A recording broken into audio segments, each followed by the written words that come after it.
Okay, now that that's out the way, and I didn't even disconnect these, I just turned them to get them out of the bumper. Wait, that's the drain right there, so I'll start draining it now that I've got a lot of room. Look, you can see everything under here now. You've got room to disconnect your fan. Over there, disconnect it. Here's your lower radiator hose, you need to disconnect that. And then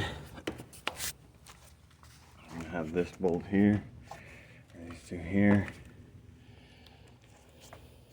these two here, 5/16. Take this loose, this hose loose, this hose, which is connected right there. Just pull it back and then pull it off. You take the oil cap off and this clip which goes here.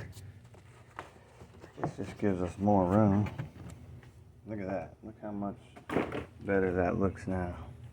We can get to the upper radiator hose and all these wiring harnesses that are in the way. Just get them out of the way. Have this disconnected. You want to disconnect that as well at some point.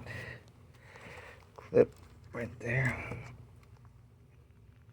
Anyways, you may need a screwdriver or whatever. Push it back and then push it down. It'll come out.